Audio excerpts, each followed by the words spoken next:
Hello and welcome to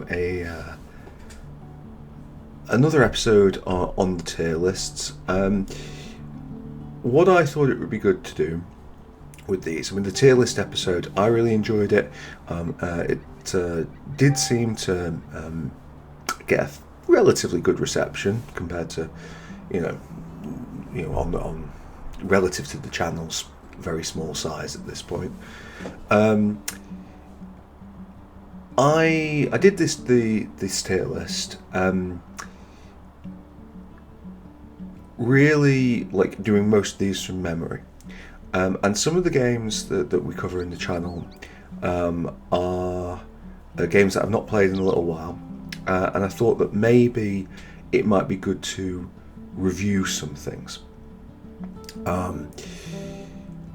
Seeing as we have just had a recent playthrough for Might and Magic VII, and that we have had a playthrough, I've had to add this myself, to Uncharted Waters 2 New Horizons, I thought, well, why don't we review... Firstly, New Horizons needs adding in, because I think it does meet threshold for RPG, so I'm going to put it in this. And then maybe we could have a review of Might and Magic 7 as well. I think the plan will be, as the channel progresses, that we will do more of these reviews as we, maybe not as we complete every game, but perhaps like every 2 games, or if I think there's been a particularly relevant one that I want to talk about. To do things sort of sequentially as they came out, I wanted to start with Uncharted Waters 2, with New Horizons. I'm going to move it up, and I'm going to bring it just into C tier for now, just as a sort of central point, because dragging and dropping this is a bit of a nightmare.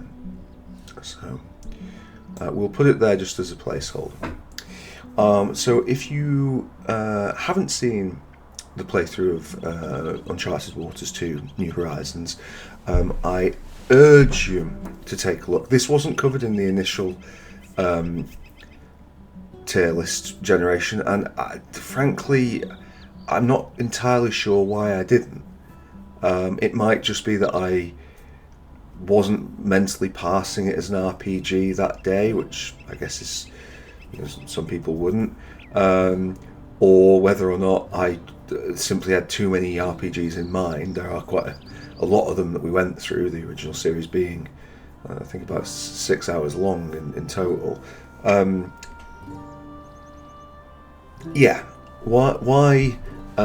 it wasn't included then, I don't know. It needs a review now. Uncharted Waters 2, I should call it New Horizons because it makes more sense with this. New Horizons is a piracy game. I say piracy, it's really just a naval RPG set in the 16th century, and it's like a real world with sort of fantastic elements put in places, but it's fairly anchored in the world as it was, without it being necessarily incredibly historical. It's not pitching for historical accuracy. It is pitching, I think, for like 16th century feel. You can go a number of different characters in it, and there are various sort of routes to success and to wealth. You can be a pirate, you can be a trader, you can be a cartographer, because the world is very much there to be discovered. It has numerous different types of boats which do handle differently and perform differently in different conditions. It's as I say, it's 1995. It's actually by Koei, who would later become Koei Tecmo of such things as Fire Emblem Three Houses and Dead or Alive. I think it's one of the all-time classic RPGs. I would urge anyone to play it. You can get it for... it was available for the the SNES, and I'm pretty sure for the Mega Drive / Genesis, the Sega Mega Drive / Sega Genesis, depending on where you were. Personally, having played a little bit of the SNES version and the PC version, the PC version is probably the best version. But it is a little, well, to say nothing of how easy it is to find. It's not the easiest thing to get to run on the PC. Probably an easier one to have running on the SNES. In any case, both games, or either game, it contains very similar content.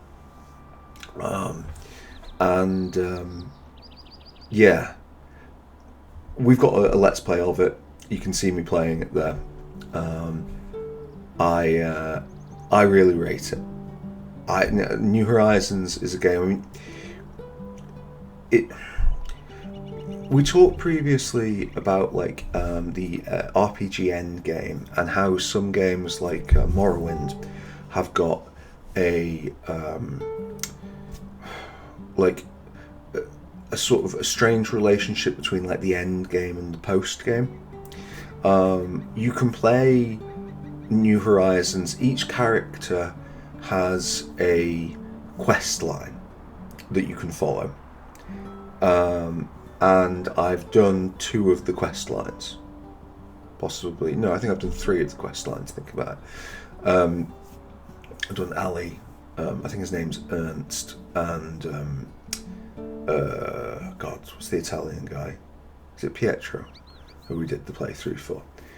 So I've done 3 of the 6 playthroughs of the quest, but equally, you can treat New Horizons as a little bit of a sandbox, if you are so inclined to role-play, sailing around, owning more gold than Mansa Musa.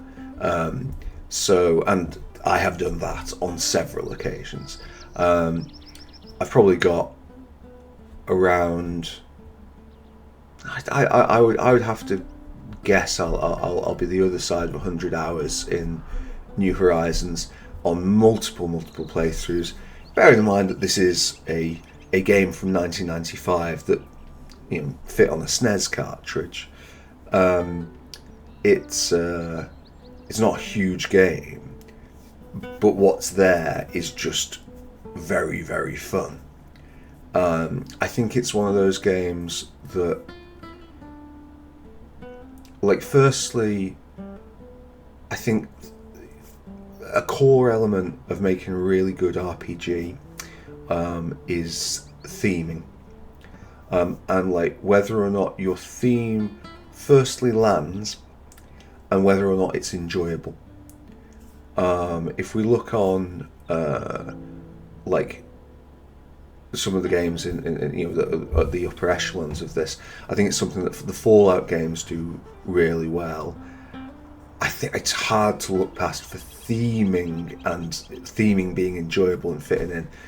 Bloodlines is pretty top tier, probably the best of them, honestly. And then you have games like Knights of the Old Republic, which gets the first one, which gets the original Star Wars theming spot on.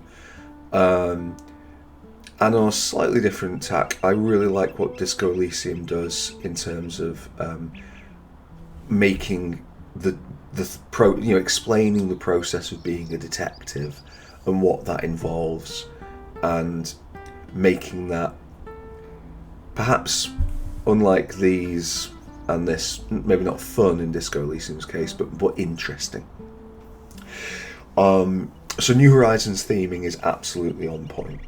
The idea of pirating other nations' fleets, letters in the mark and so on. But also, there's something to me. Maybe this is me as a British person, but there's something really magical about the idea of like coming from Europe and having access to wine and cheese and things, and then sailing off to the Far East and bringing back shipments of cinnamon. Cinnamon's not worth that much, but the feel of it. When you get things, some places that are selling coral, and it just like it creates this lovely sense to me of like the movement of luxuries, of bringing foreign luxuries to people. That's the trade side. And the combat side, I think it's got an incredibly strong combat engine. We didn't really explore it in the playthrough because we were doing much more of a trade cartography run. But you can do a pirate run, and like the ship-to-ship combat is really, really good. If I wanted to have like a weakness in the New Horizons arsenal of mechanics, the sword fighting needs work. The sword fighting, even in a turn-based system, is it's not great. And I think at times, it was a SNES game. I'm gonna keep describing it as a SNES game, even though we played the PC version, because I think it explains the period more. But like some of the UI is a bit clunky. Like we had a couple of deaths in the playthrough that happened because disaster had struck us. Oh, we didn't even notice. And the things that caused disaster did not look like they would cause disaster in a real world thing. They were breaks from the theming. I'm thinking particularly towards the crises that we had with the reduced rationing, which seemed out of the loop with New Horizons general theming. It's not a hugely long game, and I do think it's one of those things where it's quite niche in the sense that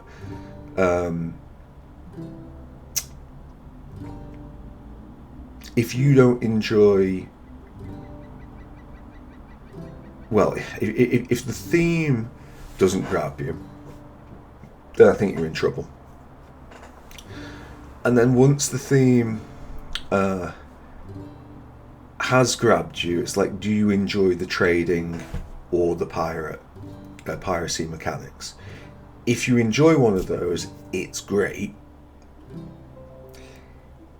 If you enjoy neither of those, you're down to the cartography, which is still cool, but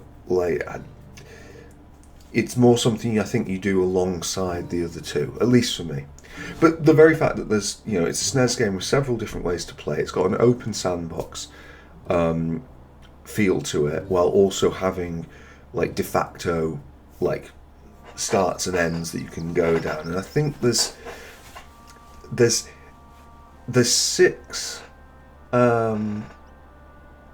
characters, and I think technically that gives 12 routes, because you can do a slightly different route to your established quest by working for your country, I think. Don't quote me on that. So let's talk about it in terms of the tier lists. I've completed it multiple times, and it's something that I enjoyed and I have no major beefs with, which completely precludes it from being anywhere near tier D or anything below that. In terms of tier C, when I look here, equally I'm seeing other games that have either whopping great flaws. Oh, sorry, I shouldn't say that on Magic, but we are coming there. or are just kind of a bit stodgy. That probably Knights is perhaps a little bit of both, but more on the flawed side. I don't think that New Horizons has got whopping great flaws. I do think it is a little bit niche, but I don't think it's flawed or mediocre to this extent. So I don't think it's going to sit in C tier. Does it fit in B tier? Well, B tier are games that I have really enjoyed. Several of either because they are, Wasteland. I just find to be like just such a groundbreaking and like.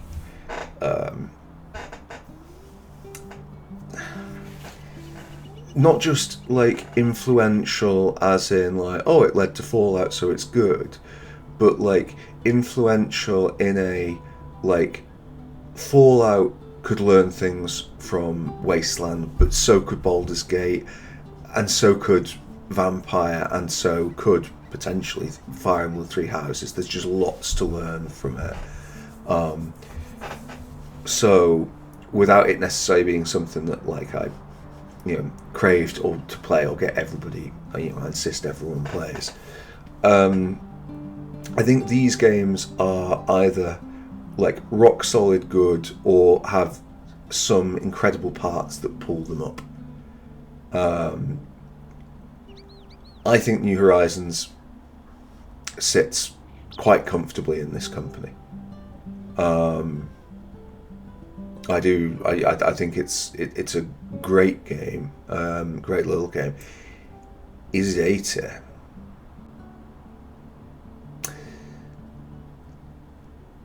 I mean, I love New Horizons, but it's not for everyone, and even for somebody like me who really enjoys the theming, like it is neither as engaging as Three Houses, or or really Bloodlines or Fallout, or it would be the least engaging game on this in its tier were it here. I think its theming is on point, but I don't know that it's quite as on point as I say, Vampire. Probably sits next to the rest of them relatively comfortably. I suppose the other margin for this is like, is it as good, enjoyable and develop as well as Final Fantasy VI or Chrono Trigger, which are more games of its period? The answer to that is no.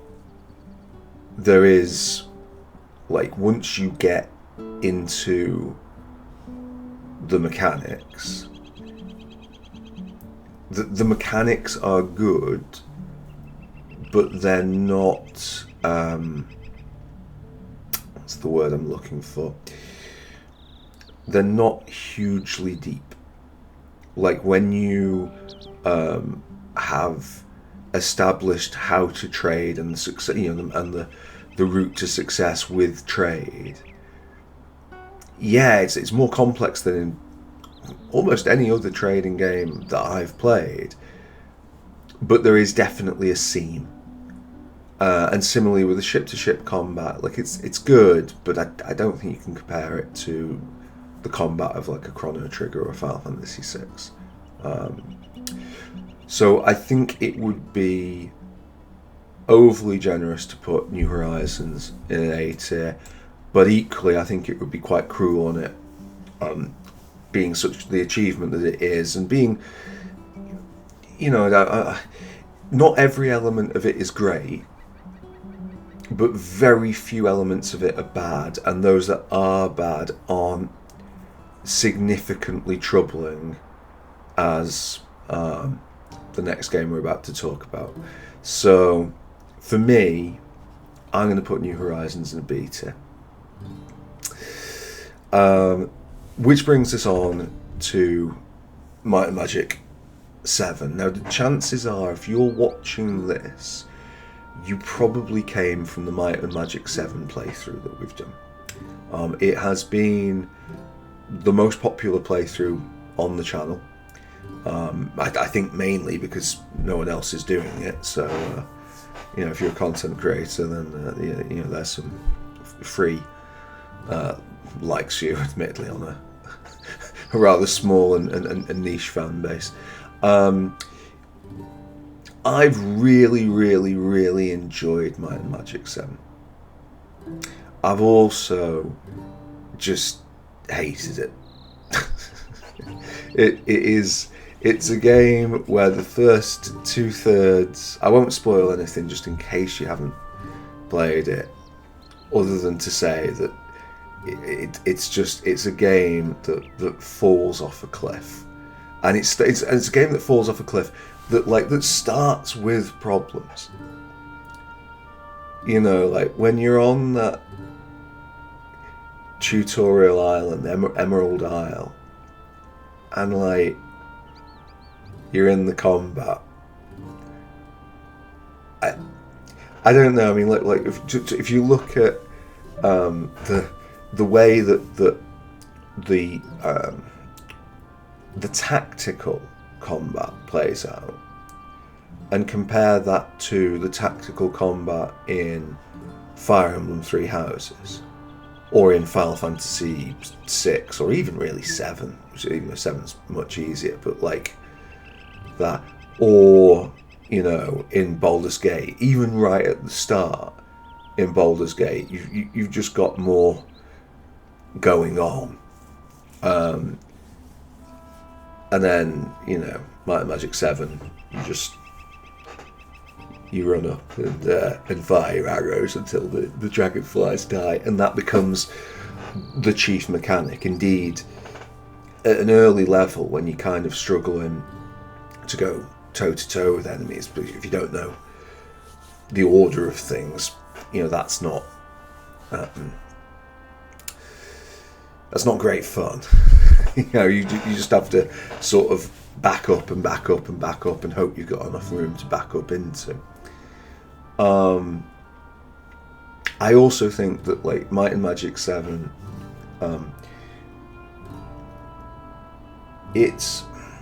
I wonder how somebody playing it for the first time in 2025, even someone with experience with older RPGs, like not just like dumping like Jonathan God of War into it, like taking somebody who's played a few retro games. I'd be interested to see how they find it, because I think Might and Magic 7 has zero level scaling, and it has relatively loose player guidance towards areas. Obviously, Emerald Isle, dragon aside, Emerald Isle is fairly beginner friendly, and then you get to Harmondale, and that is fairly beginner friendly. Those are the units you should be fighting. But then when you leave there, because I don't think it tells you to go in any specific direction at the start. So you might go to Arathia, you might go to the Tolarian Forest. I don't think you can get to Avli or to Talia. I might be mistaken. You might end up going somewhere where you're fighting enemies that are just much too high level for you. And if you don't know where or how to get the various class upgrades, that I imagine can be quite frustrating. I recall that being frustrating when I played it when I was young. I guess, just this isn't like about RPG design lessons, but there's a serious like the art of directing a player, linear versus open world, and the spaces in between, and also resulting, like sort of adjacently to that concept, how you scale your enemies. Are you going to use a Final Fantasy VIII like diamond hard level scaling? And the answer to that, by the way, should be no, don't do that. Are you going to do something like Might and Magic 7, where none of the enemies level scale? I guess you could say the arena does, but I think that's something else. Nothing level scales. Or are you going to do something like Baldur's Gate 2, where you have level scaling, but you try and design that in such a way that it's not immediately visible to the player, and still allows them to feel more powerful than the foes they're fighting? Baldur's Gate 2 does it absolutely superbly. I mean, when it's there, it's just like so obvious that it level scales, but it's like I completed it, I think, like 3 times before I realised it was doing that. And I felt more powerful as I went through, which is just the idea. That's why Final Fantasy 8 and Dragon Age Origins struggle so much, is that they don't express that power. But at that far end of the spectrum, having Might and Magic 7, where nothing level scales, and you've got a very open world. Obviously, there are some places that you are going to struggle to get to, but technically speaking, you can go almost anywhere up to the point of siding with good or evil.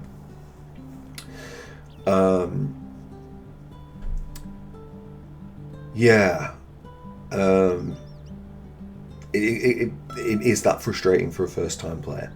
I enjoy it now I know it, but maybe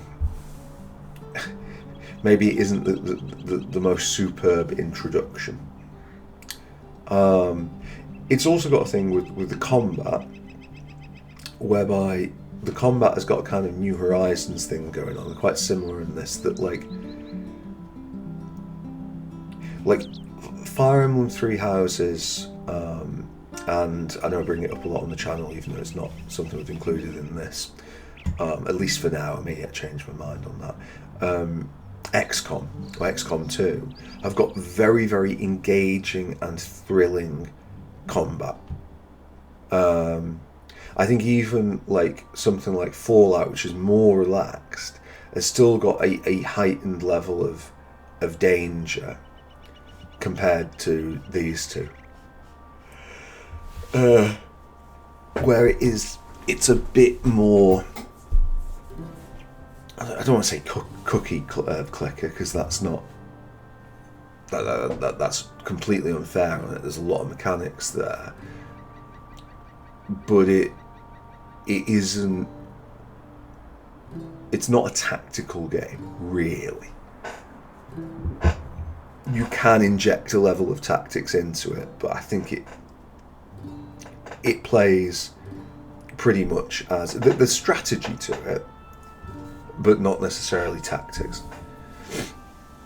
You're not reacting to that much on the fly in combat, other than healing and casting a fairly standard set of buffs, or shields, and those not in a sort of responsive way, just in a sort of, that's what I do to be optimal. So yeah, but on the flip side, the level up system is phenomenal. I really like the class system. I really like it. I think that the classes feel different, and I always find myself like wondering, if I had one of the other classes, how would this be going right now? It does a really nice job of like coaxing out that second playthrough by saying, well, what if you had that character? And then of course it's not just that, it's the juxtaposition between characters, and what builds you have there. That's really good. Slight spoiler, one of my viewers commented, and I'm really sorry, I should have taken your handle down to say this, because I totally agree with what you said, that unfortunately the cleric is not even like overpowered, but they said, playing without a cleric is basically a form of challenge mode, and that's a bit of a shame. It would be nice. It does have. I mean, that's part of the end game. Really, it's fine in the sort of first 2/3 of it, but in the end game, there's a specific cleric grade spell that you need, and it falls apart. If you've seen, I'm not going to talk about the ending in detail here, because again, this is not intended to spoil things. But if you've watched my playthrough, the ending's the thing. And of course, the other thing we've not talked about in this is like the writing. So many games in the original tier list are like up here on the strengths of their writing. Planescape and Disco Elysium, obviously. Final Fantasy X gets a shout. I wouldn't necessarily say that Final Fantasy X is equal to Disco Elysium, but they're doing different things, and they do them well. I really liked the writing in Knights. We'll come to Knights towards the end of this. And obviously Final Fantasy VII, not so much the writing as the storytelling. And Might and Magic 7 is like just its writing is somewhere down here. Probably not as like offensively irritating as the likes of 8, Dirge of Cerberus, and 10-2. But certainly, like on a sort of a wizardry Final Fantasy 12, Final Fantasy 15 grade, it's really bad. Its storytelling's even worse. But it's just not the game that you play for that sort of things. It's not. I don't get the sense that was ever being asked to be judged on it.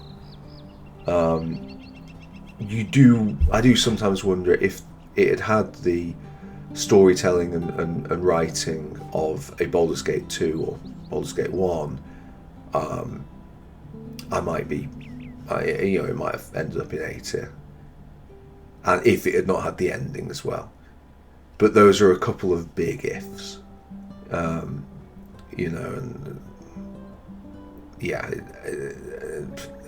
it's that they're only ifs. So in reality, where's it going? Well, I enjoy it far too much to put it with these. I don't think it.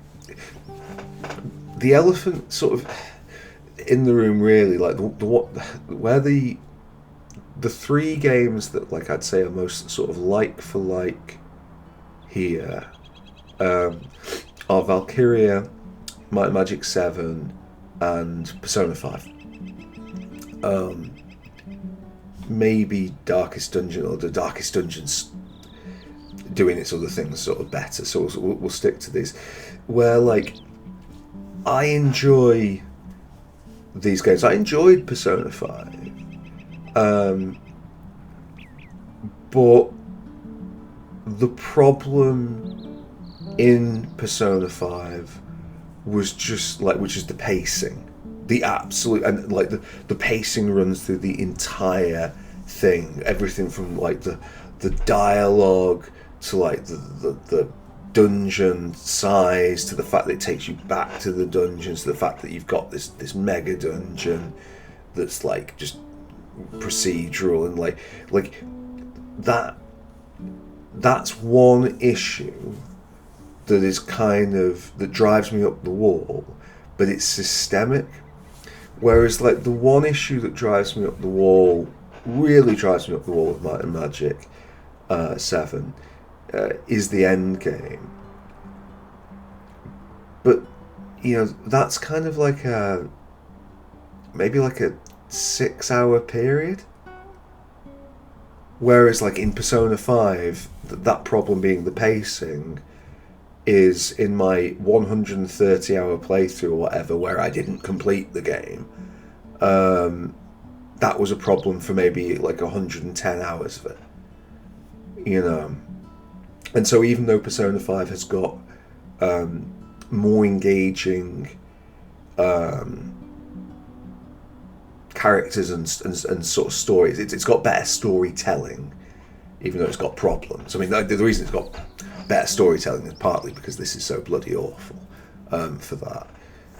Yeah, I don't think the core problem is such as that. Obviously, Valkyria's playing a bit more of a balancing act. Some of the things it does are really, really, really good. Some of the things it does are offensively awful. And there's a lot of mediocrity as well. I would much sooner play Might and Magic 7 again, the first 2/3, than do Valkyria. But I also know that if I did do Valkyria, it would only in about like 3 bits in the game, totaling about like 20 minutes, if that. It would make me feel things. It would, well, maybe more than that if we include fear, because I do think Valkyria does one specific aspect of war quite well, and then everything else wrong. I'm beating about the bush here. I think I was right with the C tier rating. I don't think it's good enough to go in B tier, even though I've really enjoyed it in parts. I just think that like when it's bad, it's so bad, and like when it's good, it's kind of like it's fun, but in a really kind of modest way. So definitely wouldn't have it in D. It goes in the top half, but I couldn't with good conscience put it above C, even just having played it. But if you're an RPG designer, and you haven't played it before, and you're making RPGs these days, I would say go away and play it, and then if you're really struggling, maybe watch a bit of mine or someone else's like Let's Play. Try and find them around the stage of the game you think you're at, and use that to get back on course. And because, like, as I say, the level up and character building mechanics are spot on. Cool. That leaves me feeling happier with this. I am gonna have to do some rejigging for my other one of these, because I do, as I say, I've done one of them sort of later on in sequence, which was going to be one, so that will have to be 2 now. And I don't know if anyone will notice, but New Horizons might have to go in a little later on that. Yeah, I think we'll just call it there. Thank you very much for watching. As ever, if you've got any thoughts on the tier list, I know it's quite a baity topic, but send a message in the comments. Otherwise, have a great day, and I'll see you next time. Bye bye.